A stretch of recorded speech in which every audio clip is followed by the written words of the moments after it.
We appear to be in good shape. At the start of the 21st century, European and American space agencies initiated plans to land humans on Mars. While this proposition had been considered before, Mars sparked debates regarding its potential as humanity's next frontier in space exploration. Some argued that Mars, being distant, perilous, and costly, might not be a viable destination. In a world grappling with various challenges, questions arose about the necessity and determination to venture into space. Despite more than 3 decades passing since the last Apollo astronauts' lunar stroll, the American manned space program struggled to extend beyond low Earth orbit, acknowledging a need for redirection. Astronautical engineer Dr. Robert Zubrin advocated for sending humans to Mars, deeming it the imperative mission for the space program. Zubrin contended that Mars, resembling Earth in many ways, presented the next logical step. The planet, with its potential to sustain life and eventually a technological civilization, held the key to fundamental questions about life's prevalence in the universe. Zubrin's Mars Direct program, developed in the early 1990s, proposed a cost-effective mission achievable within a decade, utilizing existing technology. While acknowledging the current lack of readiness to send humans to Mars, safety considerations were paramount. Over the past 15 years, Zubrin and his associates campaigned to persuade society and policymakers that human exploration of Mars should be NASA's primary goal. The narrative unfolded around the cold, neighboring planet and the ongoing discourse on whether humanity's destiny was entwined with Mars. It became a saga of an engineer's quest and the clash of ideologies concerning the most beneficial direction for human space exploration. The pivotal outcome of this debate, determining whether humanity would become a spacefaring species, hinged on the decisions made. The early 2000s witnessed China's entry into space with its first takeoff and subsequent plans for a manned moon exploration program. The European Space Agency outlined ambitions for Moon and Mars missions, while the Russians, leveraging their experience, conducted tests for long-duration Mars missions. In the United States, the Constellation program, announced in 2004, aimed to return Americans to the Moon by 2020 but faced funding challenges and was eventually canceled in 2010. The Obama administration, envisioning human Mars exploration by the mid-2030s, presented a timeline with uncertainties given the changing political landscape. Reflecting on past endeavors, only the Apollo Moon program achieved success, announced in 1961 and landing astronauts on the Moon 8 years later. Zubrin, influenced by the early space era, emphasized the need for ambitious timelines to avoid political obstacles. The nostalgia for the era when space exploration captured imaginations fueled his determination. The excitement of the 1960s, with Mercury, Gemini, and Apollo missions, instilled a vision of moving beyond Earth. However, this vision faltered in the early 70s, leading Zubrin to reconsider his path. Returning to academia, he pursued advanced degrees, subsequently contributing to interplanetary mission design at Martin Marietta, which later became Lockheed Martin. It was during this time that Zubrin's fascination with Mars intensified. The prospect of colonizing Mars fueled Zubrin's optimism, emphasizing the planet's potential to support life and technological civilization.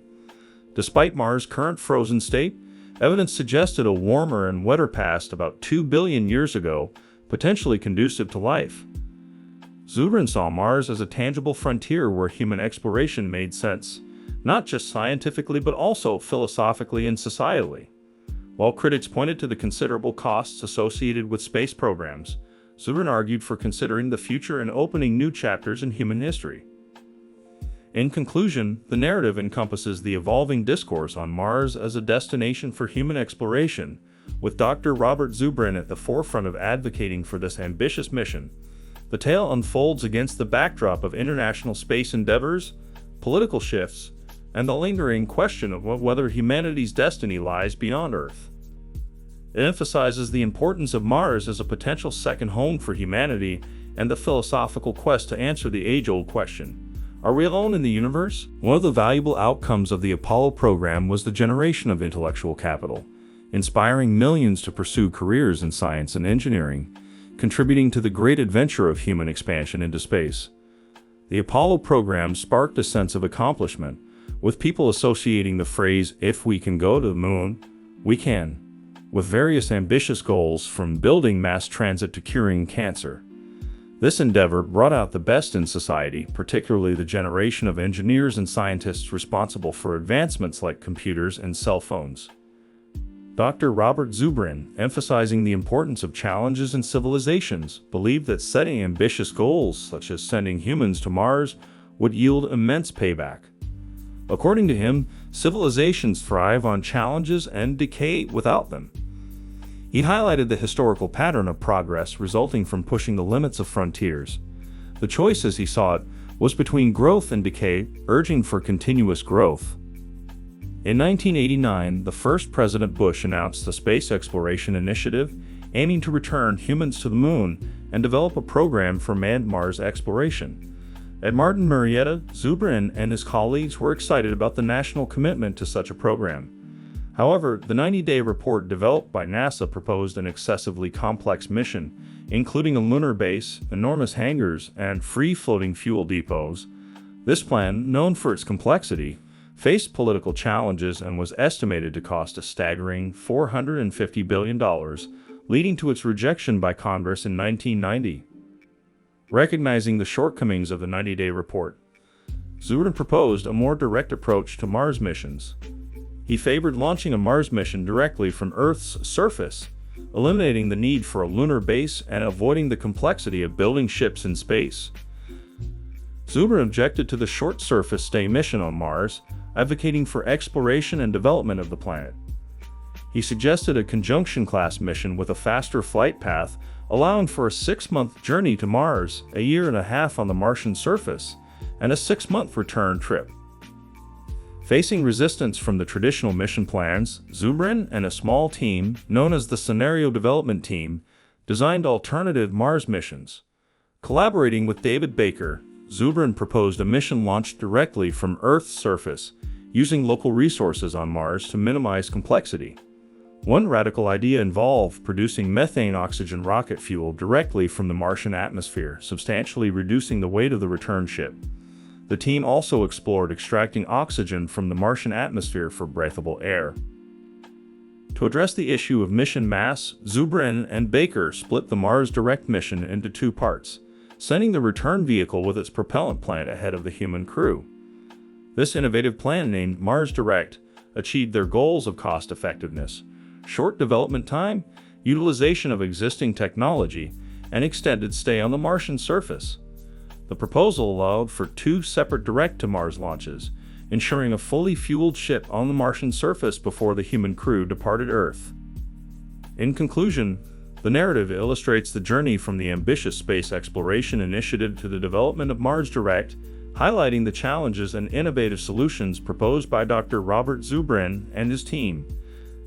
The emphasis on direct launches from Earth's surface, utilization of local resources on Mars, and the quest for continuous growth forms the core of the evolving narrative in the pursuit of human exploration of Mars. Prepare the way for future astronauts returning to Earth. The Earth Return Vehicle, ERV, deploys a small nuclear power reactor on its 2nd day. This reactor powers a chemical plant inside the ERV, responsible for producing the methane oxygen rocket fuel needed for the return journey. Simultaneously, a second robotic rover is sent to a predetermined landing site for the upcoming human crew, placing a radar transponder to assist the astronauts during their descent. This marks the initiation of the lengthy journey to land humans on Mars. Embarking on a 2.5-year mission, a team of 4 astronauts carries the most skillfully assembled flight team in history to explore the Red Planet. This mission, extending 250 million miles beyond the Earth-Moon system, aims to address health challenges in zero gravity by deploying a weighted tether attached to the rocket booster's last stage. By inducing a rotational spin, the counterweight creates artificial gravity, allowing the crew to experience conditions similar to those on Mars during their 6-month transit. Accompanied by a second ERV launched a few weeks before the HAB, the crew's habitat for the journey, the mission is designed to pave the way for a second human crew set to follow 2 years later. The second ERV also serves as a backup for the initial mission, ensuring flexibility in case of unforeseen issues. 6 months into the flight, the crew will witness an alien world as they enter Mars orbit. After days in orbit to assess landing conditions, the crew awaits the final word from mission control on Earth before proceeding with entry, descent, and landing. The culmination of their journey involves more than 500 days living on Mars, undertaking one of the most significant scientific explorations in history. The astronauts aim to make groundbreaking discoveries, potentially finding evidence of life or fossilized remains. Such findings could shed light on whether our solar system has witnessed multiple instances of life genesis, addressing the profound question of whether humanity is alone in the universe. Regardless, the explorers contribute to understanding the feasibility of Mars colonization and humanity's future among the stars. Upon the Earth return window opening, the crew boards the Earth return vehicle, returning home as pioneers who expanded the limits of human presence from one planet to another. Their heroic names join the list of great explorers of new worlds, paving the way for future endeavors. While Baker and Zubrin initially faced skepticism when presenting Mars Direct, they gained unexpected support from management at Martin Marietta. Excitement grew as they presented the lean and near-term aspects of Mars Direct to various NASA centers, receiving positive responses, particularly from the Apollo-era engineers. However, as enthusiasm for Mars Direct spread, a counterattack emerged within NASA, primarily from space station teams and advanced propulsion groups feeling threatened by the lean solution. Despite initial support, Mars Direct faced rejection from the NASA administration. Zubrin persisted, attempting to garner attention through speeches and papers, but Mars Direct seemed to have lost its momentum. In 1992, a new administration at NASA brought a renewed opportunity for Mars Direct. Invited to brief Mike Griffin, the Associate Administrator for Space Exploration, Zubrin found a strong supporter in Griffin. However, before NASA would reconsider Mars Direct, they required Zubrin to prove the feasibility of producing rocket fuel on Mars. An experiment was conducted, resulting in the successful creation of a machine, the in situ propellant plant, demonstrating the efficient production of methane oxygen fuel from the Martian atmosphere. Despite the success of the experiment, NASA had concerns about various aspects of Mars Direct, prompting a compromise with mission architect Dave Weaver. The modified mission involved 3 launches for each mission year, with the first year launching a Mars Ascent Vehicle (MAV), an unoccupied habitat (HAB), and an Earth Return Vehicle (ERV). The HAB and MAV would land on Mars, producing fuel and air for the crew, spending 2 solitary years on the planet. This compromise aimed to address mass estimates, power requirements, and trip durations. Weaver's constructive input highlighted the collaborative effort to refine Mars Direct for potential future implementation. NASA envisioned a phased approach for testing systems before committing to a human crew for Mars exploration. The plan involved launching 3 ships in the 3rd year, with the HAB now occupied by astronauts. 2 ships were designated for a future mission and must required as a backup for the current crew. Once on Mars, the first HAB could be utilized. After a year and a half on the planet, the crew would rendezvous with the return ship, offering a roomier environment compared to Zubrin's ARV, dubbed Mars Semi-Direct by Zubrin and Design Reference Mission by NASA. This plan maintained the principles of Mars Direct, but required 3 launches due to larger crew and equipment. Despite the complexity, the Design Reference Mission proved cost-effective at $55 billion over 10 years, fitting within NASA's existing budget. Newsweek featured the plan, highlighting its affordability and utilization of existing technology. However, NASA astronauts have not ventured beyond low Earth orbit since, and a debate ensued regarding the future of space exploration. The question arose, should NASA focus on low Earth orbit for technological development, or should it establish a goal similar to the Apollo program in the 1960s? Experts emphasized the importance of a destination-driven approach for NASA, asserting that it fosters productivity. The lack of a driving imperative since the Apollo program led to a random set of programs driven by constituency demands, hindering progress. Advocates argued that a singular program, like going to Mars, would prevent funding pullbacks and stimulate productivity. The American space program was deemed stagnant for 3 decades, with an urgent need for a goal to reignite progress. Dr. Zubrin expressed frustration, attributing NASA's stagnation to a lack of focus and a clear goal. He advocated for a more immediate timeline for human Mars exploration. dismissing extravagant and unnecessary technologies. The disappointment among the American people and the sense of betrayal underscored the need for a genuine commitment to space exploration. The movement to send humans to Mars gained momentum in 1978 at the University of Colorado, where a seminar on introducing life to Mars sparked interest. Chris McKay and fellow students organized a conference, laying the foundation for discussions on human Mars exploration. McKay's book, The Case for Mars, garnered widespread support, leading to the formation of the Mars Society in 1998, with Robert Zubrin as the president. The Mars Society, with a global membership, focuses on building consensus and organizing efforts to make human Mars exploration a reality. Analog studies, such as the Desert Research Station in Utah, contribute to the necessary knowledge for sustaining a Mars crew. The Mars Society emphasizes the historical significance of the Mars vision, lobbying politicians to recognize their potential legacy as contributors to a generation that ventured into space. Despite challenges and potential dangers in outer space, the Mars Society remains committed to advancing human Mars exploration.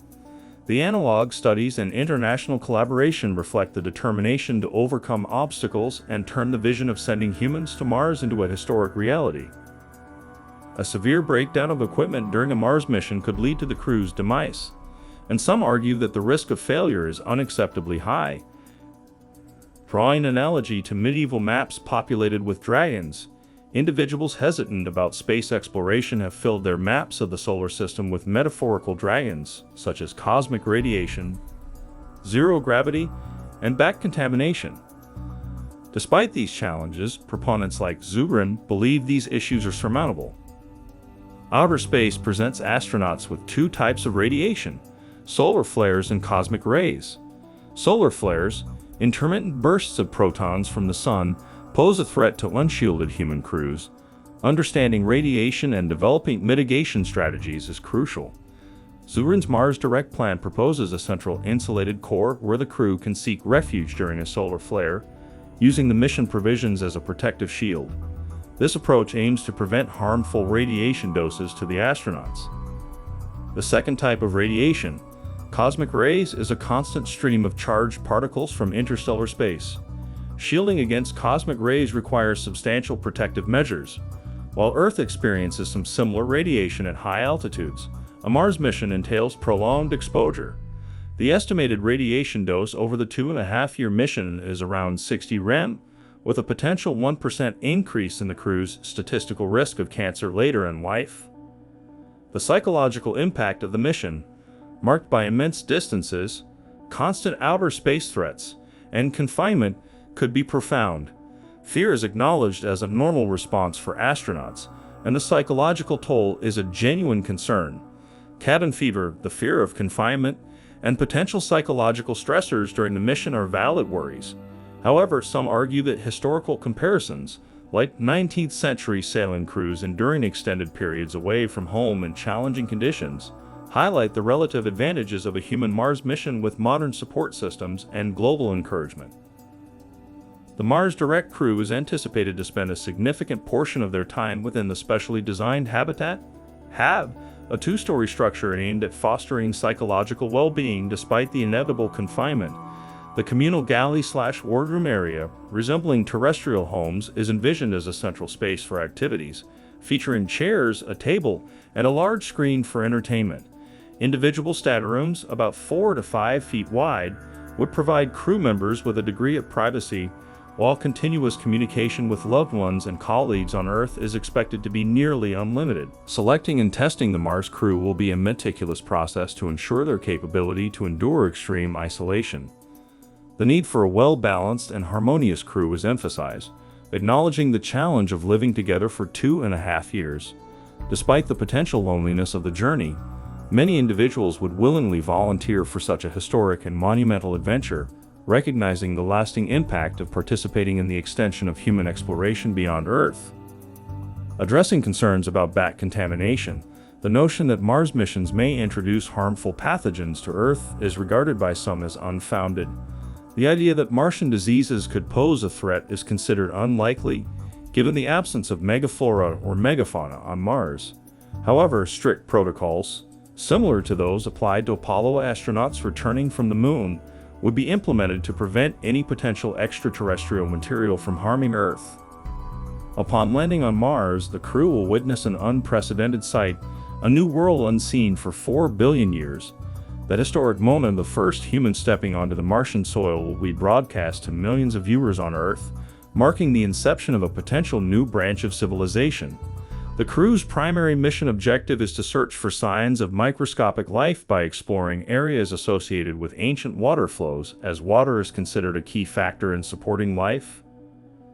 The prospect of discovering fossilized remnants of indigenous Martian life carries profound implications for humanity's understanding of its place in the universe.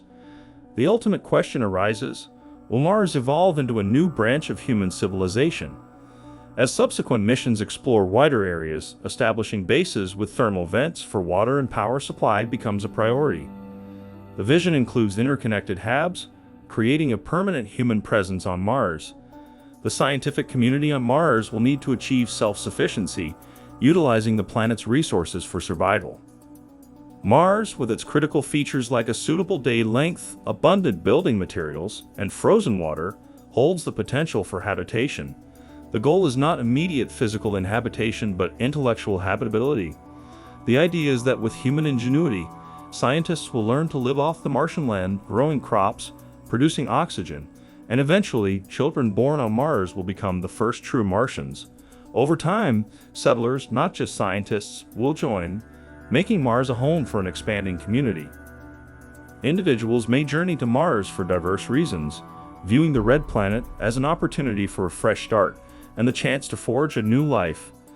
Despite the current state of human social thought, the well of ideas on communal living is inexhaustible, and Mars, situated far from Earth, poses challenges to earthly governments' control over its colonies.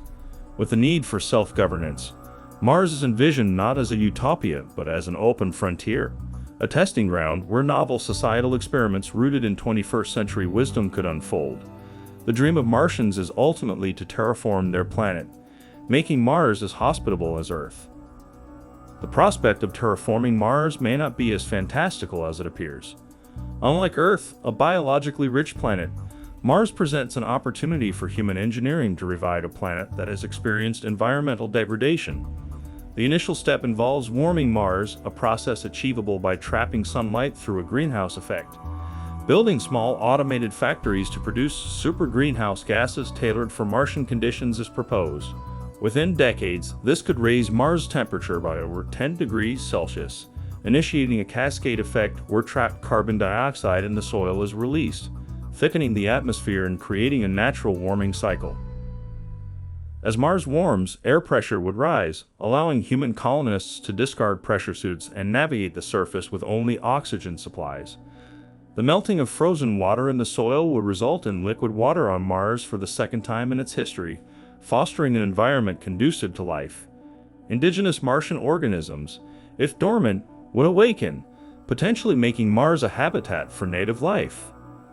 In the absence of native life, humans might introduce genetically engineered organisms and progressively more complex plants to transform Mars into a green, habitable world. While the rapid warming of Mars to support life is plausible, the slow process of making the atmosphere breathable for humans and animals hinges on the role of plants. Although this transformation could occur naturally over tens of thousands of years, the philosophical debate arises regarding human intervention in the natural order. Some argue for a cautious approach, respecting the universe's intrinsic state, while others see it as humanity's unique gift to spread life beyond Earth. The proposed terraforming scheme, rooted in 20th century engineering notions, may evolve into something unimaginable by the 23rd century, surpassing our current understanding of the process. Individuals may journey to Mars for diverse reasons, viewing the red planet as an opportunity for a fresh start and the chance to forge a new life. Despite the current state of human social thought, the well of ideas on communal living is inexhaustible, and Mars, situated far from Earth, poses challenges to earthly governments' control over its colonies. With the need for self-governance, Mars is envisioned not as a utopia but as an open frontier, a testing ground where novel societal experiments rooted in 21st century wisdom could unfold. The dream of Martians is ultimately to terraform their planet, making Mars as hospitable as Earth. The prospect of terraforming Mars may not be as fantastical as it appears. Unlike Earth, a biologically rich planet, Mars presents an opportunity for human engineering to revive a planet that has experienced environmental degradation. The initial step involves warming Mars, a process achievable by trapping sunlight through a greenhouse effect. Building small, automated factories to produce super greenhouse gases tailored for Martian conditions is proposed. Within decades, this could raise Mars' temperature by over 10 degrees Celsius, initiating a cascade effect where trapped carbon dioxide in the soil is released, thickening the atmosphere and creating a natural warming cycle. As Mars warms, air pressure would rise, allowing human colonists to discard pressure suits and navigate the surface with only oxygen supplies. The melting of frozen water in the soil would result in liquid water on Mars for the second time in its history, fostering an environment conducive to life. Indigenous Martian organisms, if dormant, would awaken, potentially making Mars a habitat for native life. In the absence of native life, humans might introduce genetically engineered organisms and progressively more complex plants to transform Mars into a green, habitable world.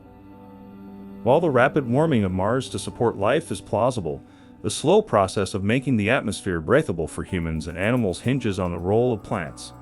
Although this transformation could occur naturally over tens of thousands of years, the philosophical debate arises regarding human intervention in the natural order. Some argue for a cautious approach, respecting the universe's intrinsic state, while others see it as humanity's unique gift to spread life beyond Earth. The proposed terraforming scheme, rooted in 20th century engineering notions, may evolve into something unimaginable by the 23rd century, surpassing our current understanding of the process. We stand at a critical juncture, faced with the choice of summoning the courage to embark on space exploration or risking stagnation and decline. The expansion of human life throughout the solar system and beyond is vital for the perpetuity of our civilization. Being natural explorers, the inevitable journey to the stars is a matter of when, not if. Optimistically, a manned mission to Mars could materialize within 10 to 15 years, yet the political intricacies surrounding space programs and the inertia that has hampered progress over the past 3 decades pose challenges. The Mars Desert Research Station, MDRS in Utah, serves as a terrestrial training ground, preparing crews like Kiwi Mars 2012 for the conditions of living and working on Mars. While the technology for reaching Mars is available, global economic challenges and a lack of political will remain formidable obstacles. The extended duration of the voyage and unfavorable conditions must align for a successful mission to occur. Until then, the focus is on preparing for the monumental endeavor by learning about Mars exploration and habitation on Earth. Constructed by the Mars Society, the MDRS consists of a habitat, greenhouse, wastewater recycling plant, and an observatory. Resembling a landed spacecraft on Mars, the habitat is a 2-story structure with facilities for science, engineering, spacesuit storage, and living quarters. Crews from diverse backgrounds, representing universities, science institutions, and space agencies worldwide, undergo 2-week rotations at the MDRS to simulate the Martian environment. The Kiwi Mars 2012 mission, led by Commander Hera Mosanu from New Zealand, embraces a multicultural crew with members from both New Zealand and Australia. The crew's experience at the MDRS provides valuable insights into the challenges faced by fellow astronauts and addresses the importance of cohesion among individuals from diverse backgrounds. Despite time constraints and recruitment, the crew emphasizes the multicultural nature of future Mars missions. Hera Mosanu, affiliated with the Kiwi Space Foundation, envisions Mars crews as multicultural, representing various nations. The crew's engagement at the MDRS contributes to the broader goal of fostering a New Zealand space industry and educational framework. Through blogs and documentation, the crew shares their experiences, paving the way for future generations and contributing, in some small way, to humanity's next giant leap into space exploration. Ellie Harley, serving as mission specialist in planetary sciences, and teacher Bruce Narua, donning the roles of health and safety officer and daily communicator with New Zealand school students, form part of the Kiwi Mars 2012 crew. Artist Mbae from Australia contributes as mission specialist in life sciences, exploring the potential intersection of art and interplanetary exploration, while Don Stewart, an experienced meteorologist, takes on the roles of weatherman and engineer. The crew contemplates the significance of their stay at the Mars Desert Research Station, MDRS, and the contributions they hope to make towards the knowledge required for successful Mars exploration. Acknowledging the MDRS as an authentic analog for the Martian environment, the crew expresses anticipation for the unique experience of living in a habitat with strangers for 2 weeks. And Bay, as an artist, aims to collaborate with scientists to interpret scientific data creatively. The mission is viewed as an opportunity for geological adventure and a chance to gain insights into confined spaces and extreme environments. The crew emphasizes the broader perspective of their undertaking, considering it a field trip that mirrors living in remote and harsh environments, akin to establishing a space station on the Moon or Mars. The focus extends to how the experience can be translated for students in New Zealand, offering them a better understanding of living on Mars. Even before the mission officially begins, Health and Safety Officer Bruce Nairua handles a medical emergency when crew member Annalie Harley twists her ankle. The incident prompts a realization of the crew's need to cope with injuries and illnesses independently, emphasizing the importance of medical training for various eventualities. The incident serves as a practical lesson, highlighting the challenges that Martian explorers may encounter. Beyond physical challenges, the psychological trial of living in close confinement is acknowledged. The MDRS provides insights into the psychological aspects of Martian exploration, as crew members experience limited private space and the need to negotiate shared spaces. This psychological trial is recognized as an essential aspect of preparing for future Mars missions. In essence, the Kiwi Mars 2012 mission sees itself as part of a learning curve, contributing not only to personal growth but also to societal understanding and knowledge for humankind. The crew emphasizes the importance of extracting valuable lessons from the experience, shaping their perspective on Mars exploration. The incident with Annalie's injury underscores the practical aspects of self-sufficiency and medical preparedness that will be crucial for future Martian explorers. The experience of living in close quarters is a familiar challenge that has been faced by people throughout history. Families on small boats or in camper vans understand the difficulties that arise from confined spaces. The Mars Desert Research Station, MDRS, provides a similar setting where nightly disturbances, such as noise from late-night conversations or DVD watching, can cause frustration among crew members. Personal habits, whether a recurring sniff, humming tunes, or repetitive phrases, become more pronounced in close confinement. The importance of managing potential tensions due to annoying habits is emphasized, considering the limited escape options on Mars, where even a short walk outside would require a spacesuit. Within the first 2 days of the mission, tensions arise as crew members, dealing with jet lag and exhaustion, differ on the necessity of fully enacting a landing and arrival ceremony at the habitat. Hara, the mission commander, proposes a cultural ceremony, including burying rocks brought from New Zealand as part of the arrival plan. However, others, fatigued and eager to start the simulation, resist the idea. After a heated debate, a compromise is reached, abandoning the arrival ceremony and postponing the stone burial. Tensions, heightened by fatigue, are acknowledged, and open communication becomes crucial in resolving differences and preventing impediments to the mission. Health and Safety Officer Bruce plays a crucial role in managing Hara's enthusiasm, ensuring she attends to her basic needs, including eating breakfast. Hara's intense journey from New Zealand to the MDRS, involving a 15-hour drive after a long flight, highlights the physical challenges faced by crew members. Bruce reveals his diabetic condition, prompting concerns about his ability to participate in certain activities. Despite this, the crew emphasizes the need to adapt to emergencies and assures that there is plenty of work for everyone, including those at the habitat. The crew's work at the MDRS involves daily routines and specialized tasks like geology field trips. The challenges faced during the mission, both physical and psychological, serve as valuable lessons for potential future Mars expeditions. The incident highlights the importance of open communication, adaptability, and understanding among crew members to ensure a successful mission. On Mars, operational routines are crucial for ensuring the efficient functioning of the habitat. The Mars Desert Research Station, MDRS in Utah, mimics the Martian environment, where crews engage in regular activities. Flight engineer Don Stewart oversees daily monitoring of fuel and water supplies, emphasizing the importance of maintaining these resources. Water scarcity is a significant challenge, even at the MDRS, where water usage is rationed, showers are limited, and conservation measures are applied. The crew experiences the necessity of pumps for various functions like airflow, water transfer, and waste disposal, highlighting their importance for Mars expeditions. Food poses another challenge in an alien environment, with limited supplies at the MDRS mainly comprising dehydrated and freeze-dried provisions, simulating what Martian explorers might face. The crew participates in a nutrition study conducted by Cornell University for NASA, recording their weight and dietary information daily. This study contributes practical insights into effective food types for future Mars missions. While real Martian explorers won't face the challenge of food invasion by desert mice, the Kiwi Mars crew discovers an intrusion, leading to the adoption of sealed bins for rodent-proof storage.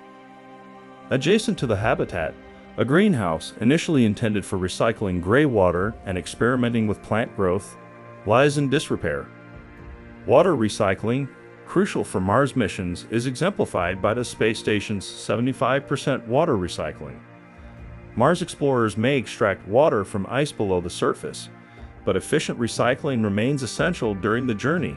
Simulated spacesuits are worn for extravehicular activities, EVAs, resembling the challenges future Martian spacesuits will encounter, including extreme cold, a carbon dioxide-rich atmosphere, and low air pressure. The crew at MDRS opts for overalls and boots, mimicking the concept of future Martian exploration. Airlocks at the MDRS that are not pressurized are used as practice for decompression. Martian explorers may have three options for transportation: walking, using a motorized buggy, or utilizing a pressurized rover for longer distances. The MDRS crew has access to a mock pressurized rover, a four-wheel drive SUV, demonstrating the challenges of wearing spacesuits within confined spaces. The lessons learned from these simulations contribute valuable insights into the practicalities and challenges of future Mars exploration.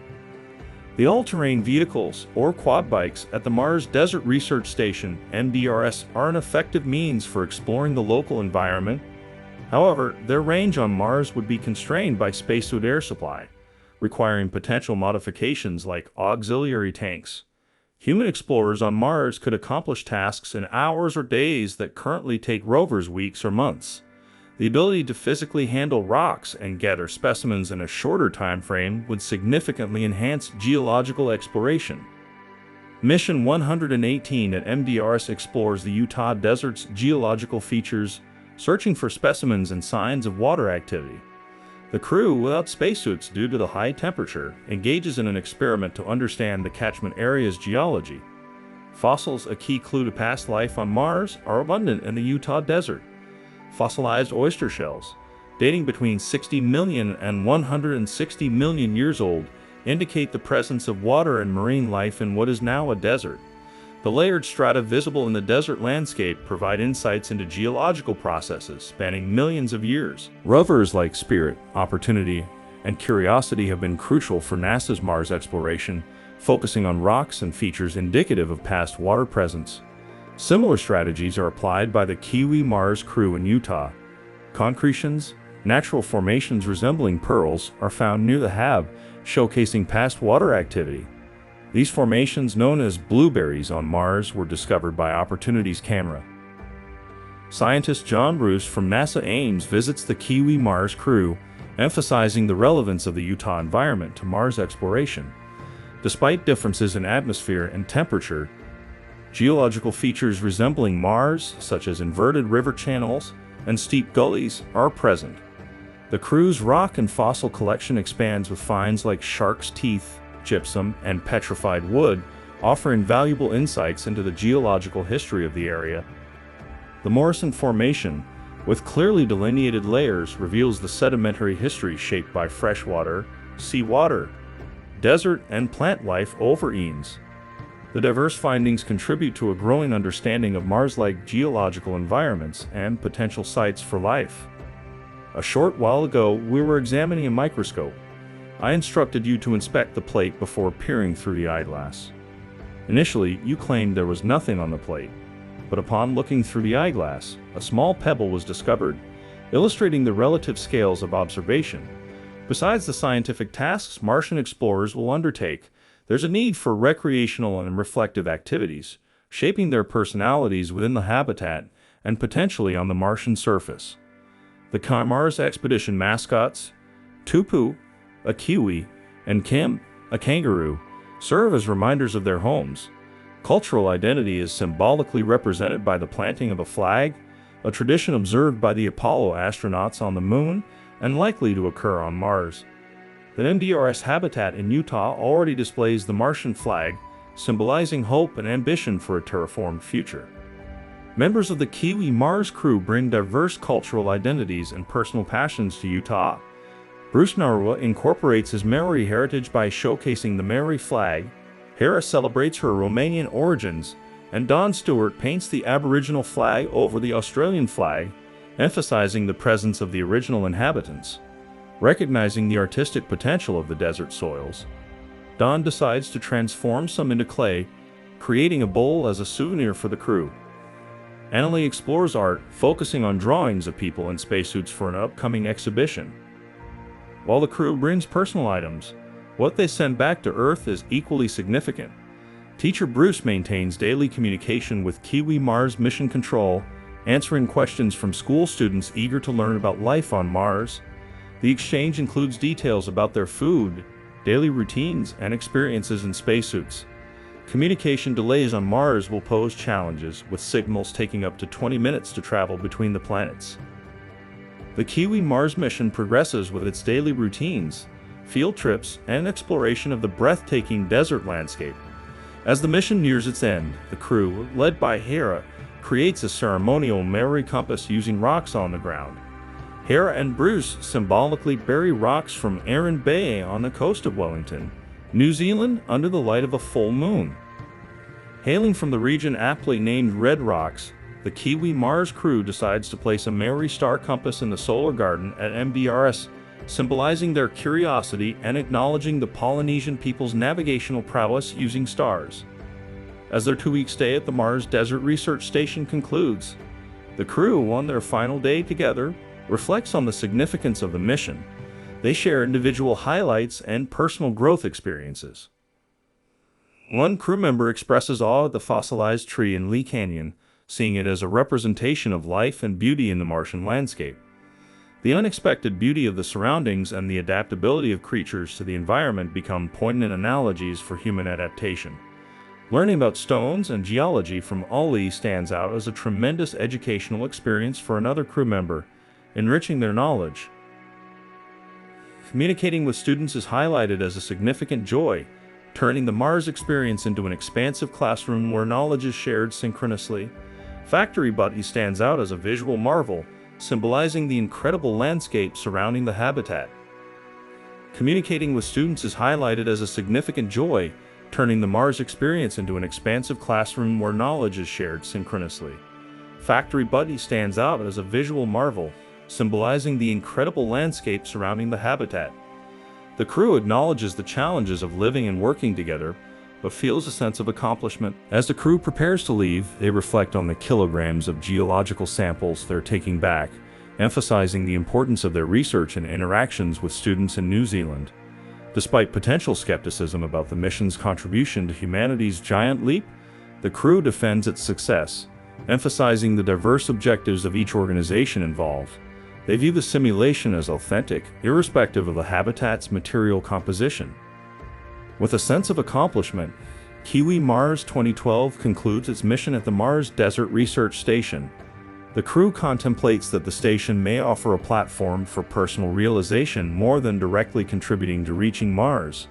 Ultimately, understanding themselves better through such experiences contributes to better preparation for the future.